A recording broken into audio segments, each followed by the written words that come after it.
Good morning and welcome to JoyNews Interactive. We are live from digital address GA0992539 in Kokomemi, Accra. On DSTV, we are on channel 421 and GoTV channel 144. Our social media handles for Facebook, Twitter and Instagram is JoyNews on TV.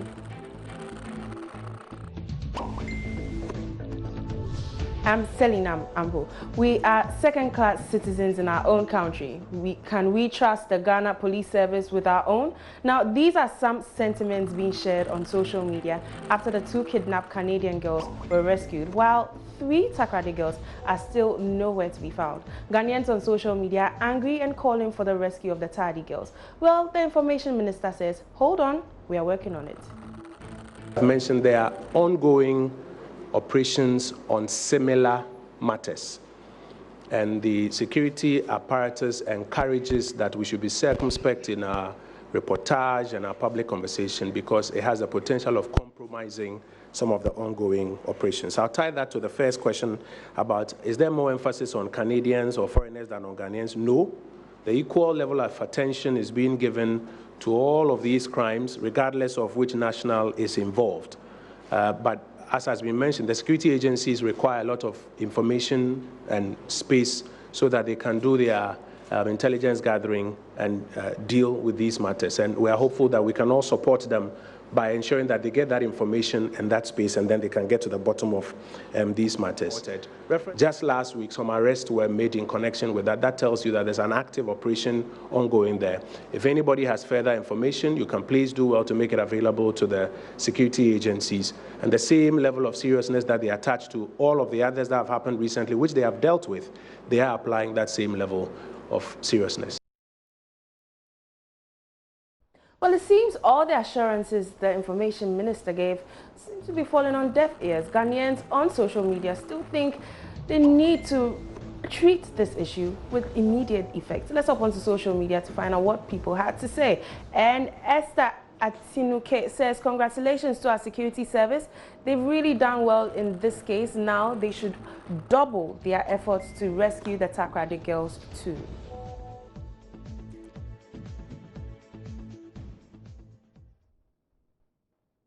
And David Bone says, it doesn't matter who rescued the Canadians, do same to the citizens.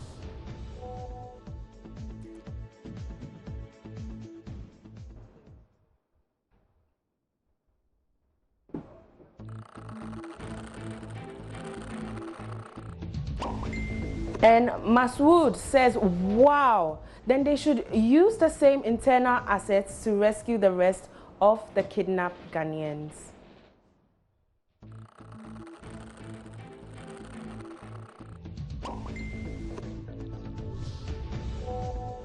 And Zion Princess Sarah saying, what you're saying even worsens the issue. If it's true, why can't you people use the same method you used in rescuing the foreigners to rescue the tardy girls? Someone is surely lying to us, but God is watching.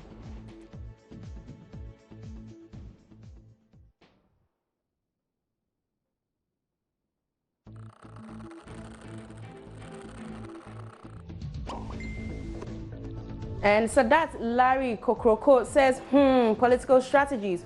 Who knows, it can be a plan from the NPP just to bring NDC down to win 2020 election, or who knows, it can be a plan from others from the NDC just to bring Mr. Ampofo down to take his position. You and I know nothing about these kidnapping issues going on in this country. One can do anything just to get what he or she is looking for. And if one is not safe, then we all are not safe.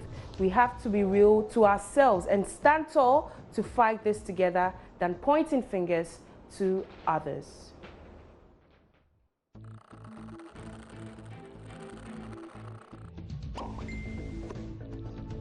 Well, we pray that our tardy girls are found. Well, let's move away from that topic and talk about religion. Yes, religion has become a touchy subject that has sparked so many debates on social media.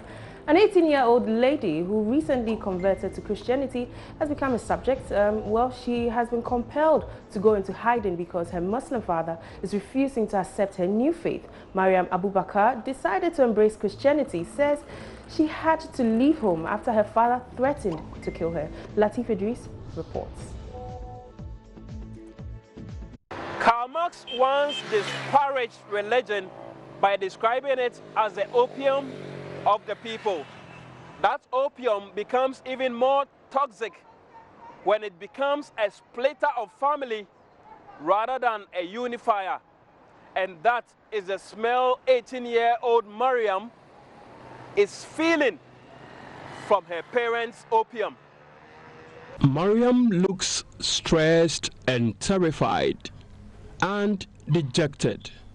Wearing a white knee-level lace garment she borrowed from her new host, she tells me her father's threat gives her sleepless nights. My father said because of the church he would disown me, and now I don't have anywhere to go.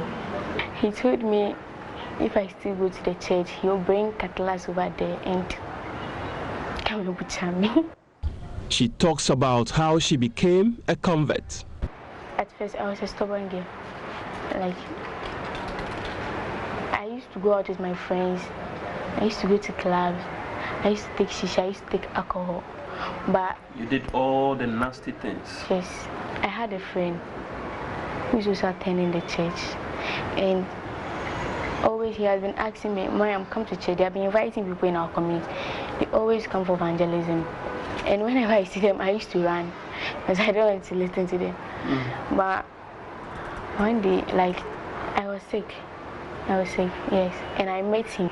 So when I was sick, he called and I told him that I'm not feeling well, so I want to join them to the campus for prayer. So he picked me and we went. When we went, he prayed for me. And when I came home, I was okay. Blames her father, who she says failed to teach her the tenets of Islam when she was a child. If my dad was to be a truly Islam, like a Muslim, like we wouldn't have let me be a Christian, because by all means he will make sure I pray, I do what they do. But because of that, he doesn't force us, doesn't say anything to us if you don't pray. So, and I can't just be there like that. I have to do something. But the father, Abubakar Saidu, is challenging her accounts. From today going, she cannot live under my benevolence as a father and go against my orders and belief.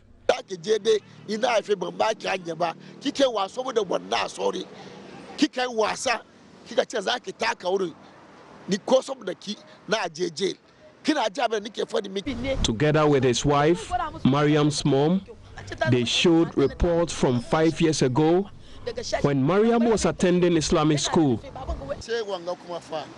Mariam Abu. So these are the reports of Mariama whilst attending madrasas at Nima. He also denied ever threatening to kill his daughter. I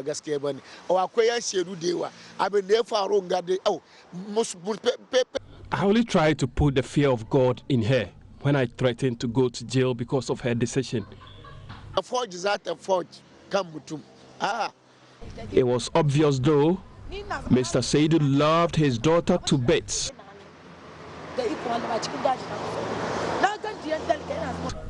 Though at 18, Mariam is free to choose the group she wants to associate with, her continuing dependence on her parents makes her situation tricky. Human rights lawyer Francis Xavier Sosu says the police would have to necessarily take in Mariam's father for questioning. Once the threat has been made, the law enforcement officers, need to invite the parents, or needs to at least, invite not even invite, arrest the father and possibly, caution him, and those steps would be a check, on the father, even if she is not willing to pursue it. And I would support her ideas and her decision not to pursue it. However, I think there is some, need for the police to do some arrest and some cautioning. Well, this report has sparked a lot of conversation on social media, but one voice that has joined this conversation on religion is actor turned pastor Majid Michel. He says religion and not leadership is the problem with the world. Let's watch. I'm convinced that the number one and number two problem on earth, if it's not leadership, is religion. Religion historically has perpetrated so much destruction. And I'm talking about Christian religion, Hindu religion, Buddhist religion, Islamic religion. All of them have a history of violence, a history of destroying humanity. So no one can actually throw stones at each other. How I think about the Crusaders, the ethnic cleansing, the Inquisition, all these things were motivated by religion. And any religion that destroys human life cannot be a pure religion, because our religion should guard, protect, and preserve human life, human nature. So any religion that can actually take human life and devalue a human being could not claim to be representing the God who created humans. So we need to probably pull back from religious zeal and move more to spiritual sensitivity to the value of humans, because all humans deserve the right to be protected and preserved. Well, what do you think about what he said? Let's hop onto social media to find what people had to share. And Haj Apollo says, pure laziness. Many don't want to be Muslims because of 5 times daily prayers, especially fasting.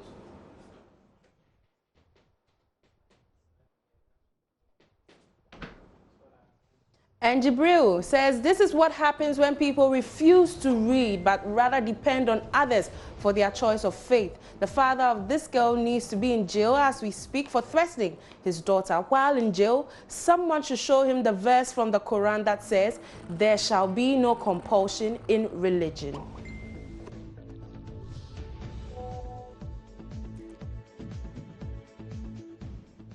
Kwame Hatfield says the church she joined should just take care of her so she doesn't feel lost for coming into Christ. May God keep her and strengthen her for temptations and trials to come.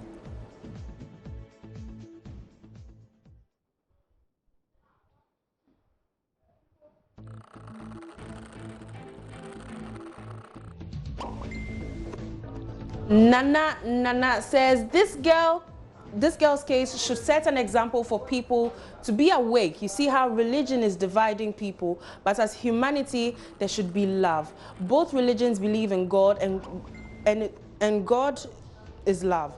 So why should there be a problem if one chooses the other religion?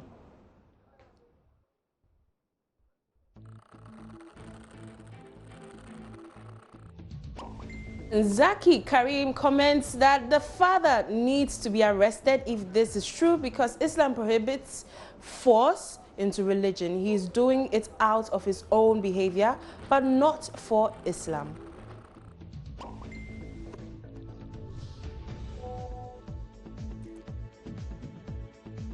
Farid Atat says, that's the problem. You guys don't see it. You guys are killing each other because of religion. Where do you think you are going because of religion?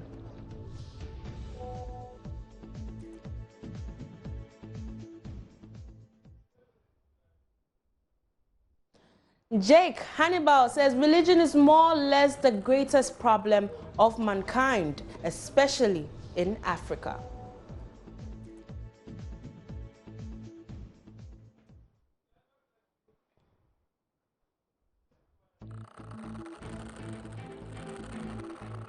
And Kwesi Bukari says, and we think that there's religious tolerance. A Christian converts to Islam, no persecution from the parents or family. But when a Muslim converts to Christianity, wahala day. Do we call this religious tolerance?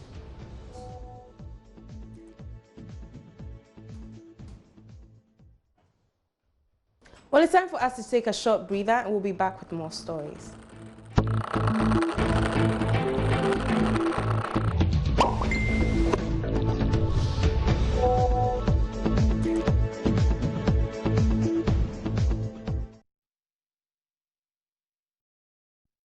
Welcome back from that short break. You're still watching JoyNews Interactive. Now let's talk about punctuality. GMT, not Greenwich Meridian time, rather Ghanaman time. Simply invite a Ghanaian for an event and he or she would show up 2 hours late. There have been countless occasions where even government officials also turn up to events late. South Korea ambassador to Ghana, Kim Sung-soo, argues that our development is rather slow because we have not successfully learned the utility of time use. Well, Ifwa Evans Chinui has the rest of this story. Let's take a look. Time you were invited to an event. Did you show up early or did you slump into Ghana man time mood? For Ghana, we know them. As they said, 2 o'clock, perhaps the program is going to start 3 o'clock. So let me prepare myself by 2. I'll leave house to that place, for that place. So it's the reason, because the thing is just there. It's like it has started before our generation. It's the reason the thing is still trending. Me, I will not attend event for me. There's this perception that probably should the person get there on time, probably the event organizers haven't even started anything at all, or probably the number that probably people are waiting for them to start the event. Probably maybe if it's about 200 people, we realize that maybe about 10. So people would prefer to rather go late. The Punctuality Ghana Public Education Project aims to reverse that trend. Leader of the group, Emmanuel Amakwe, argues that since time is money, effective time management can lead to rapid socioeconomic development. So far, the group has received endorsements from 16 firms who have all pledged to ensure they place more value on time and draw others to follow.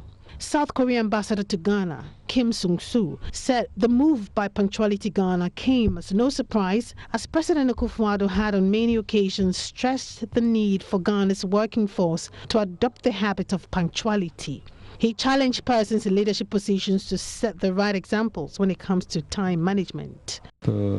His Excellency Nana Dankwa Akufo-Addo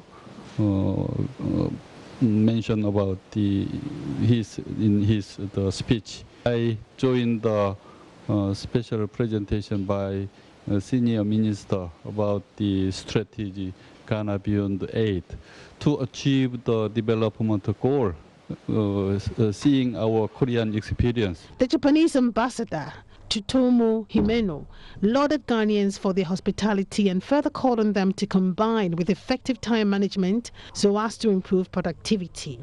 Japan is known to be a very punctual society, punctual people, but I'm very pleased to hear it's not only about being punctual, but also the way you like to increase your productivity and efficiency. Punctuality Ghana crusader Emmanuel Amakwe emphasized that South Korea, one of the largest emerging economies in the world, is a model worth learning from, citing their keenness to punctuality as one of their hallmarks. It's been established by all our endorsers that our use of time and attitude to work needs much to be desired. Various prescription has been given us to why we find ourselves where we are now, and it's as a result of the colonial mentality where when we were being ruled by the white men, we thought government service belonged to some few elite. As a result, people think that the only way to show my disapproval is to let things down. So that question, when was the last time you attended an event early or you just slumped into the Ghana man time? Well, when can Ghanaians be actually punctual? Let's hop onto social media to find out what people had to say. And Ibrahim says, them go talk 8 a.m. You go there and the event will commence at 1 p.m.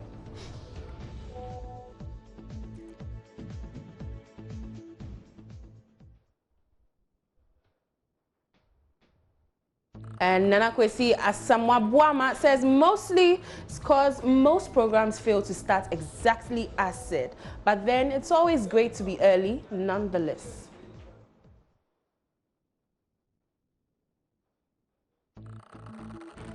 And Harry says punctuality only matters if it's socially approved. If it's not, then it will not matter.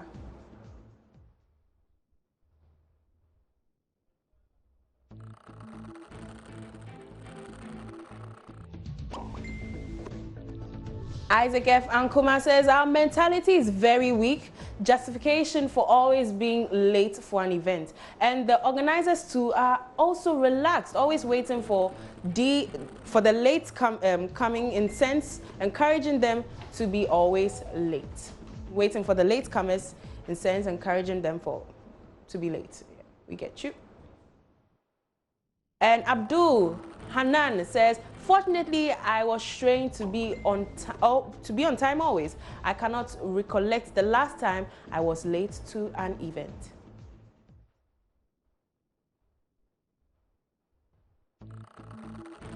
Nuhu Salifu says, it's because everyone is asking whether the event has started or not, forgetting that you must also be there before the event begins.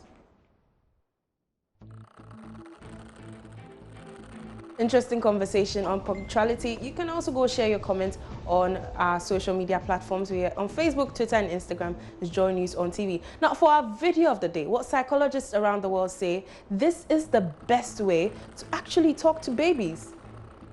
Okay. They need to work on that, right? Yes. Okay. Did you understand it though? No. Okay. All right. Huh? Oh, no, not this one. This is the grand finale of this. Yeah, that's the last one. That's what I was wondering. I don't know what they're gonna do next season because they did some stuff this time. Exactly what I was thinking. Oh yeah. Right, don't bring that again. You know what I'm saying? Don't do the same stuff. You know what I'm saying? Yeah, I was thinking that. Yeah. Like go somewhere else with that, but don't bring it here. You know what I'm saying? Yeah.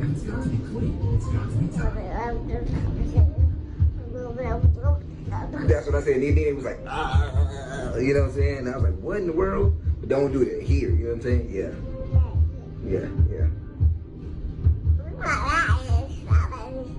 Really? I thought the same thing. We think a lot alike, huh? Oh, that's crazy. Right. Babies are the cutest. Well, they said that's the best way to speak to children. So let's all start having very sensible conversations with our kids. Anyways, it's time for us to wrap up on the show JoyNews Interactive. You've been watching with me, Selina Ampo. Enjoy the rest of your day.